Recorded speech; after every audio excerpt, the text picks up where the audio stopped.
annoying to play neutral against Falco there, but Fox really does dice him up. Yeah, it's doable. Yes, I'm not shocked.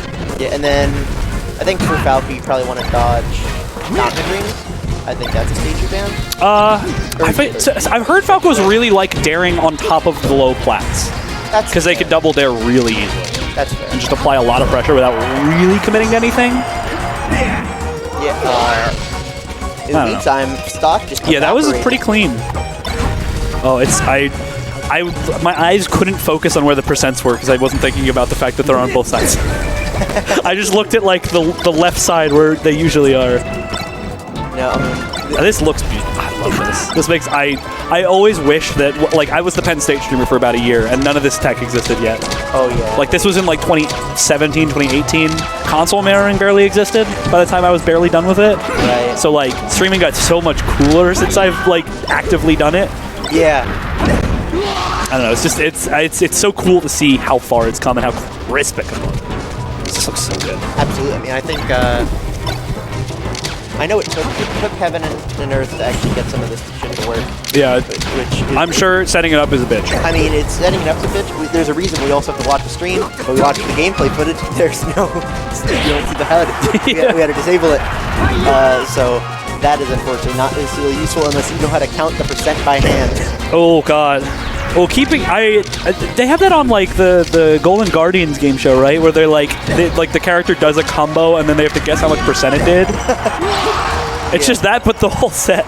Yeah, exactly. It would be ridiculous. You have to keep track of staling and yeah. I feel like you could at least pretty reasonably look at how far they're getting launched and guess like within like 10%. I mean, I don't know. At least with Fox and Falco, I pretty much know how strong all their moves are. Right. I've gotten hit with all of them a fair few times. I think it's the one good thing is that Melee usually you're only seeing a couple, like 8 characters. Yeah.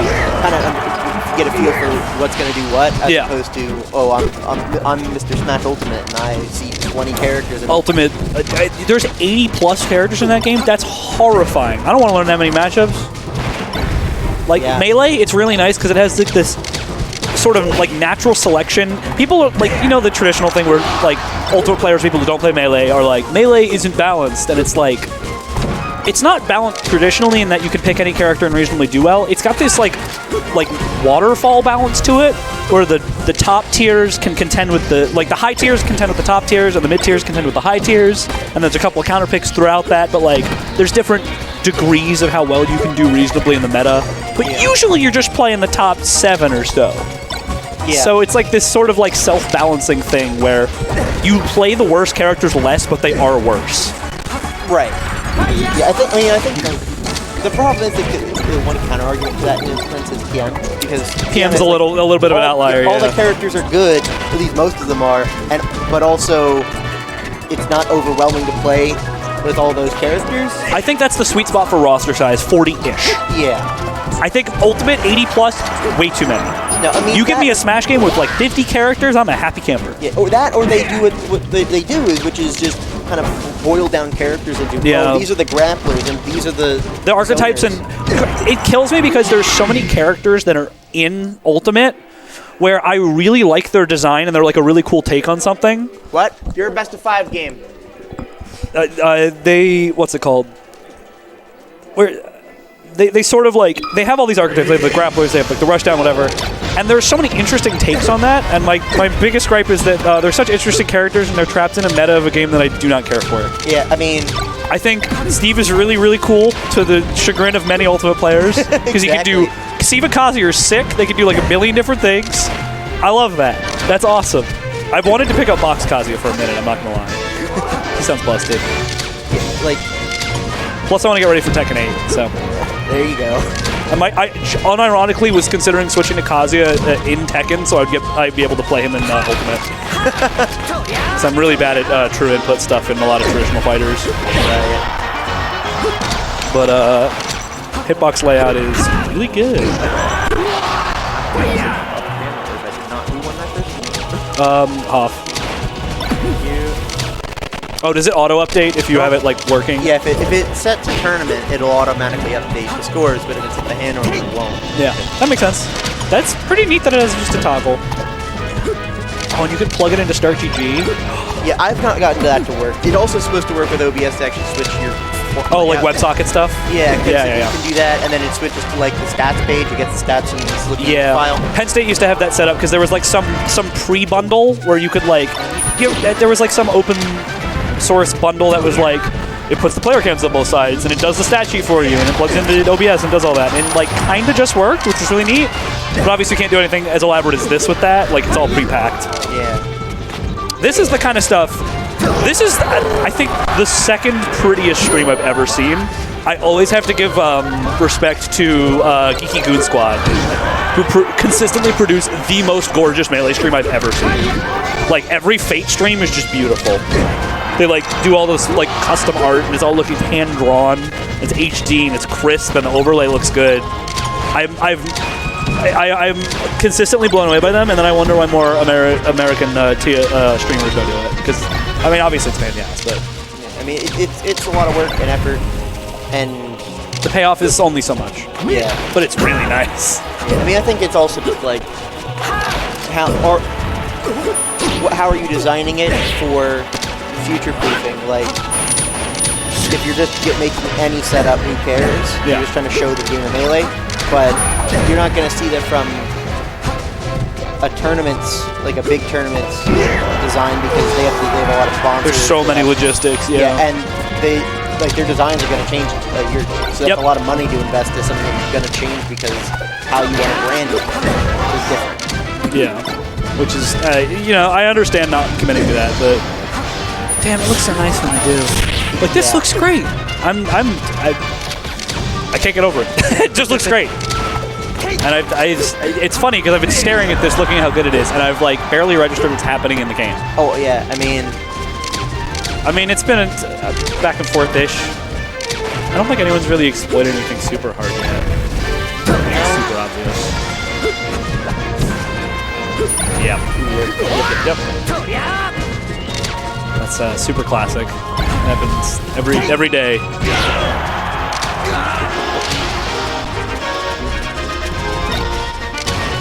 I mean, this is where Hoff is probably gonna have to shoot some gun. Yeah, get a nice juicy shine. Because if you let Poma if you get the grab, you could just die anywhere. Exactly. That's Melee, baby. You got grabbed on FD at 14. See ya. Phantom shine.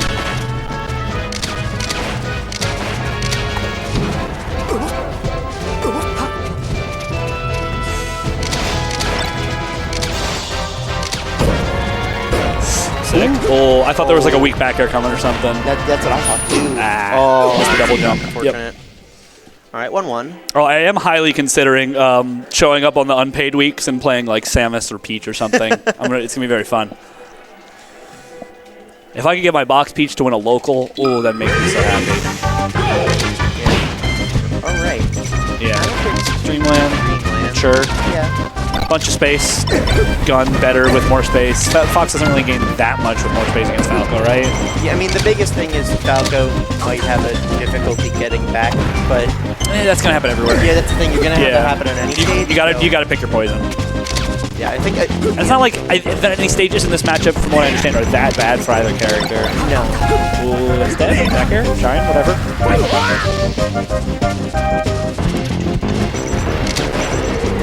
Ooh, laser.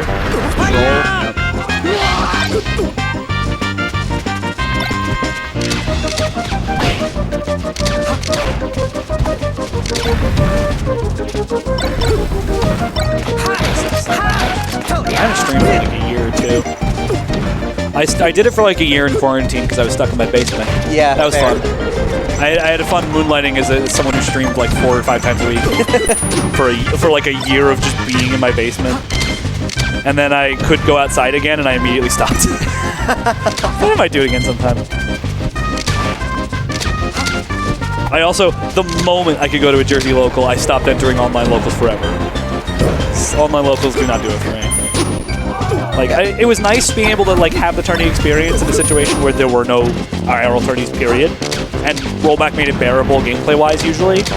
But there's like, when you win a net play thing, you feel like nothing. When you lose, you just hate yourself and you're not hanging out with the homies in the Smash tournament. Yeah, it's like I think just like being at a local like the social experience is unparalleled. Absolutely. It's the lifeblood of the game. It's been that way for 20 years. Yeah, I think like there's more of a reason to enter maybe like a more of like a regional type stuff where it's just it's bigger, so it's just like okay, who cares?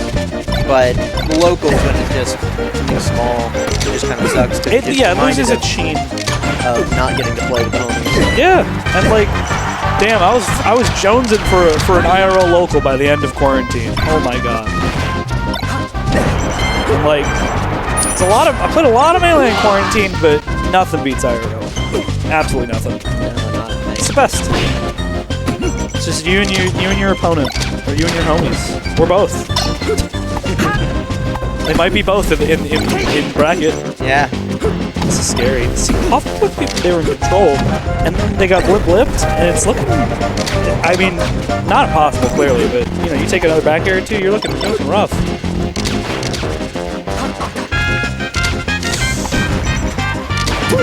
Yeah. Whoa, that was cool. You can fit a whole dash dance in after that in there? Fox is insane.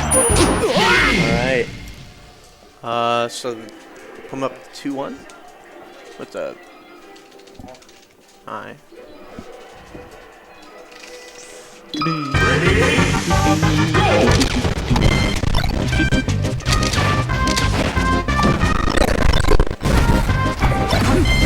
Stuttering.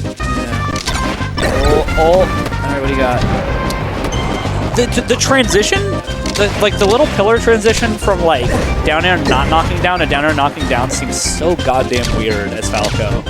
Like there's always like at least a mix-up and a half you have to play to keep it going. Yeah.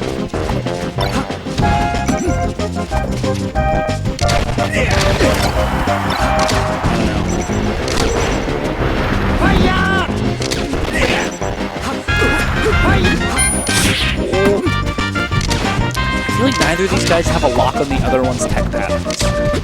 Like there hasn't been a real like moment where one of them gets a knockdown and then the other guy just explodes. Yeah. That really hasn't happened. I mean, sure there have been good punishes, but nothing where it's like grab it 10, knock down dead. Right. Which I feel like is big money in a fast fall. Anyone versus a fast faller, let alone a fast faller versus a fast faller. Absolutely. Is just finding that one knockdown, getting in your like 2 or 3 juicy mix-ups and converting into a kill. That's like, it's like, you ever watch or read Moneyball? Yeah.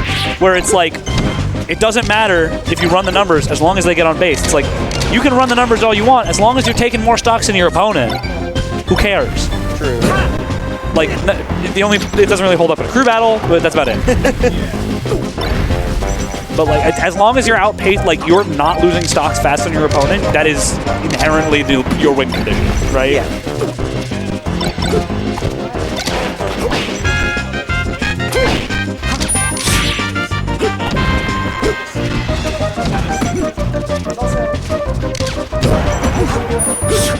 Are you? Oh, you're a Z jumper. Is that a mouse or what is that? Yeah. Nice. What's that? Is that the? Oh, is that the mythical Kale L switch? I've never seen. Mouth B. I need to see your technique on how to do it. I haven't done it yet, and I want to do mouth B. So my cyclone mashes are gonna get better. It's gonna be messed up. I do want to take the time to do it because this is my 1-2-1. Carback and I did the test board. I have the Carback D-pad. It's like mush as hell. Yeah. So the ring on like the thing that goes around the peg is slightly too small, and I didn't take the time to shave it off yet. The scale's like a hair off, and if I just shave out the inside of the ring, it'll be fine. I just need to take the time to actually do it. I thought it was so funny when Carback was like, here, you should use these. Also, I don't use these. And I was like... But I do have the ones that Plants got now that are like, they have the same footprint, but they're actually tactile switches, and you just take the whole pad out. I have 8 of them. The ones that Simple used on the Pi one, the Pico one. I have 8 of those now. So I can do 2 D-pads. I've never tried though. It seems like a pain to solder them on because the pads are super tiny. It's like not worth it really, but oh, they're so quick. A clicky D-pad. I might give it a whirl when I build my, because once I've finished up my queue, I will probably build myself a fresh fob and then get rid of this one. So I want to make mine fancy. This is just a whole lot of experiments in one, so I can get better at modding, so I can do it for other people. Yeah, I was like, I'm just gonna check out my controller to the point where I can do it for anyone. Because there's no, there's really no like skin off my back if this messes up in tournament, that's on me. But if like other people get owned by my controllers in tournament, I will feel terrible. Like I've had to fix a few fobs. I feel bad every time. How many have I made? Oh, 2. Swedish is on the fritz, but I just sent him to Keystone after like a month or 2. He says like starts drifting right sometimes, and I'm like, that's so non-specific. I don't know what to do with that. Keystone lives 20 minutes from you, so I just sent him there. And like, I was like, worst case, you ship it to me, but I think he's gonna fix it. I was like probably some flux residue or something. I don't know. That's so many. I've only done like 17. Yeah, I'm not that fast. You also did like 15 in like a day. That was messed up. That is inhuman. That was screwed up. I break on the 2-hour mark like twice. I'm not going quick. I'm not really speedrunning. I've sort of been doing them at my own pace, and the people who are on my list are fully aware of that, so. That's what I was thinking about doing. You gotta come out. See, Mega Moose was messaging me, and they were like, he's from here, and he's like, we gotta get together and do fob builds. You gotta come over too. We gotta get the factory going. I actually want to learn how to do control modding. If you want to get into it, I am organizing a big Philly parts buy. Oh boy. So if you want to get in on that, right. I'm going to coordinate that sometime next month. Perfect. Here, I'll write you down. I'm trying to get a lot of interest because if you what's it called?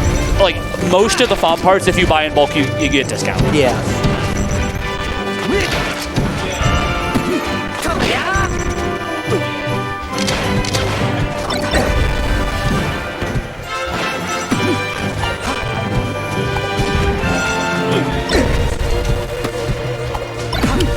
$15 in, gang.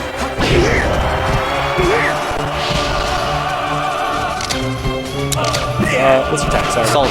Salsa. You're on the list. I'll coordinate sometime in October. I have to think about what I need. I'm glad you're interested in the open frame ones because I was like, I don't know who's going to be interested in this, but I'd really like to buy 5. They're only like 100, 120 in parts. That's pretty good. I'm willing to like go in with someone like I don't really want to have 5 of them, but I have like 2 or 3 and sell some. Yeah. Yeah. Well, because I have my boogie board, and then I'm making a typecaster that's like a demo unit that people could try out if they want one of those. But I also just want to be able to offer people. The main goal of building the boxes is to make people able to buy boxes. I'm not really in it for the money for the most part. Yeah, I want, like, my main goal with building controllers is to give people access to controllers. Period. And, like, enough money to continue to do so. Which, fobs more than cover that. Like, you can run on a totally reasonable margin and be fine. Oh, yeah, Poma will return to dock. Yeah. Oh, it's scary. This is so scary. You get laser shine, you just kiss your stuff goodbye, maybe. It's really tough here. Ooh. Forward throw, China shield. Back here. What do you got? You gotta go corner. Up throw up here. Alright. Give my last thought. Very close. Alright. Here. Back here. What do you got? Oh, it's so safe on shield. Oh, nice. Back to shrine. I thought I smelled it. That would be one hell of a win. That would be. That is always a heartbreaker. Back, but. Oh my god. So tough. Holy moly. That was so long that there was bubble percent.